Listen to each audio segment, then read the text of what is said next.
What should move forward in time with me, and what should be let go as if it's dead wood? And the more dead wood that you let go of and burn off when you have the opportunity, the less it accretes around you. Here's something interesting about forest fires. You know, people have been trying to prevent forest fires for a long time, especially that damn bear, Smokey, right? He's trying to prevent forest fires. And so, because forest fires burn up the forest, and that can't be good. But here's what happens if you don't let forest fires burn, is that, well, forests collect a lot of dry branches, right? Because tree branches die and wood falls on the forest floor and collects. And so the amount of flammable material keeps increasing with time. And that's not so bad if it's wet, but if the amount of flammable material is increasing and it gets really dry, and then it burns, then you have a real problem. The forest fire can burn so hot that it burns the topsoil right off, in which case you don't have a forest at all anymore, you just have a desert. And lots of trees are evolved to withstand forest fires of a certain intensity, and some won't even release their seeds unless there's been a fire.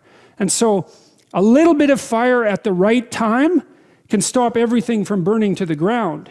And that's also a really useful insight, a metaphorical insight into the nature of sacrifice, right? It's also a lot easier to let go of something when you're deciding to let go of it, because you've decided yourself that you're done with that. It's a weak part of you. It needs to disappear. You do that yourself, it's much better and much easier than it is if it's taken away from you forcibly, in which case you're very much likely to fight it. There's another interesting thing here, a motif that runs through the entire Bible. It's a very, very powerful motif. And it's partly associated with this idea of walking with or walking before God. And, you know, in the New Testament, Christ says something like, thy Father's will be done. And he means that that will should be done through him. And so, I won't be able to state this exactly right, but it's something like this. You know, a lot of what people regard as their own personalities and are proud of about their own personalities aren't their own personalities at all. They're useless idiosyncrasies that differentiate them trivially from other people. But they have no value in and of themselves. They're more like quirks. I remember once I was trying to teach a particularly stubborn student about how to write. And she had written a number of essays in university and got universally walloped for them. And the reason for that was she couldn't write, really at all. She was really, really bad at writing. And so I was sitting down with her trying to explain to her what she was doing wrong. And she was being very annoying about it, very recalcitrant, very, very unwilling to listen. That was a pearls before swine thing, you know. And at one point she said, I can write perfectly well. This university professors just don't like my style. And I could feel my hands creep towards her neck. Yeah, well, that'd be funny if it wasn't true, but it was also true. You know, and I thought, what the hell's with you? You can't even write, and you think you have a style. And not only do you think...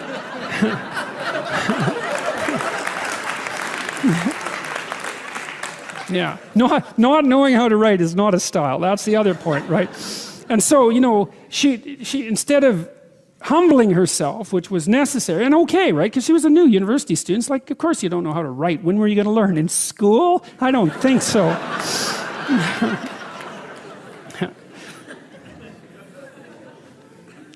So she had this, you know, this style issue, and it just didn't go anywhere at all. And so now, let's see, I lost my train of thought in telling you all those jokes. Oh yes, in terms of letting things burn off. Yeah, well, so she was proud of her insufficiency. That's arrogance, right? That's not humility. It's self-deception and arrogance. To be proud of your insufficiency, that's a very foolish thing. And that means to cling to the parts of you that are dead. Okay, now, there's this idea that runs through the Bible, I think as a whole, that... Okay, I'll tell you another little side story here. I was reading about Socrates today, and I was reading about Socrates' trial. You know, he was tried by the Athenians for corrupting, for failing to worship the correct gods and corrupting the youth of Athens by like teaching them stuff and asking them questions, which is a great way to corrupt people. And so he knew the trial was coming. And Athens wasn't a very big place. It only had about 25,000 people. Everybody knew everybody. Everybody knew who the powerful guys were. And everybody, including Socrates, knew that the trial was a warning to like get out of town, right? So we're going to put you on trial in 6 months, and the potential penalty is death. Got that? It's like, so Socrates had a chat with his compatriots, and they were contemplating fair means and foul to set up a defense for him so that he could, or to leave, so that he could not be tried and put to death. And he decided that he wasn't going to do that. And he also decided that he wasn't going to even think about his defense. And he said why, and this is quite an interesting thing. He said why. He told one of his friends that he had this voice in his head, a daemon, a spirit, something like that, that he always listened to, and that was one of the reasons he was different from other people, because he always listened to this thing. It didn't tell him what to do, but it told him what not to do. It always told him what not to do. And if it told him not to do something, then he didn't do it. If he was speaking, and the little voice came up and said, no, then he shut up, and he tried to say something else. And he was very emphatic about this, and he said that when he tried to plan to evade the trial, or even to mount his own defense, the voice came up and said, no, don't bother with it. And he thought, well, what the hell do you mean by that? Like, there's a trial coming and I'm going to be put to death. And well, he eventually concluded that he was an old guy.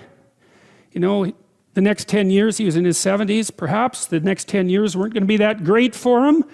He got a chance, maybe the gods were giving him a chance just to bow out, to put his affairs in order, to say goodbye to everyone, to avoid that last descent into catastrophe, which might have been particularly painful for a philosopher, and to walk off the world on his own terms, something like that.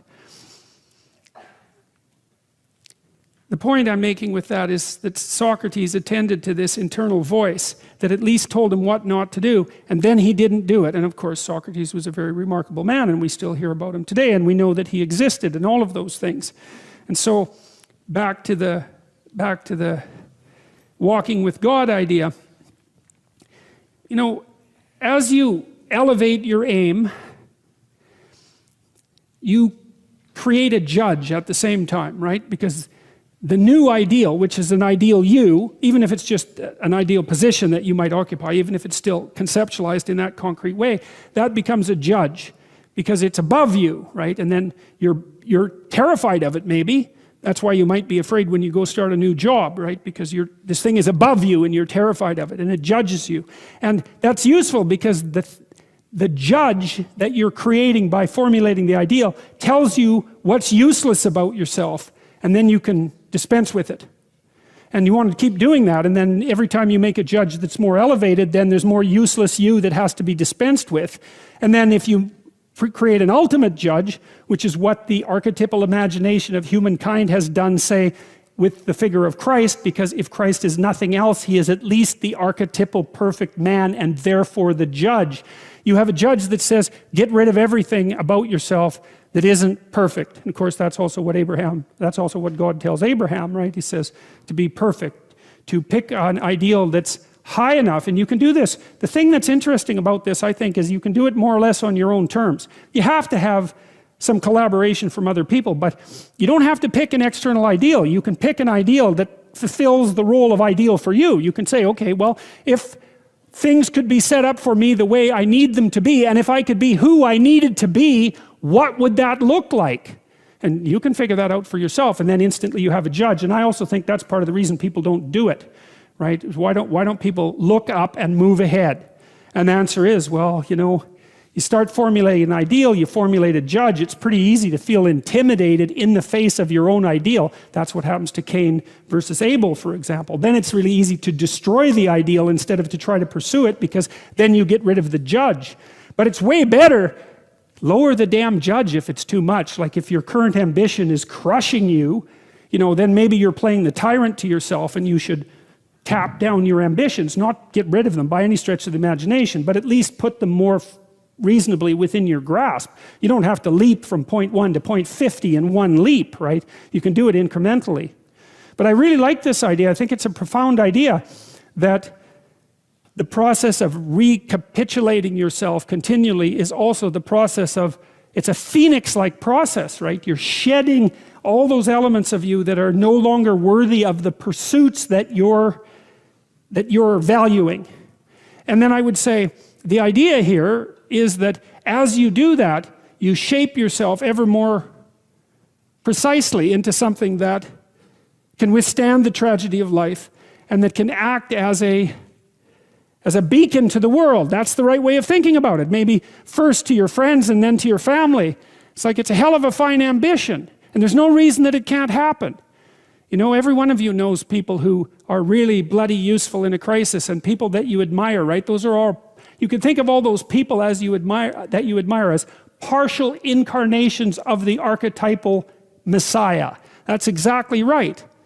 And the more that that manifests itself in any given person, then the more generally useful and admirable that person is in a multitude of situations. And we don't know the limit to that. But people can be unbelievably good for things, you know. It's really something to behold.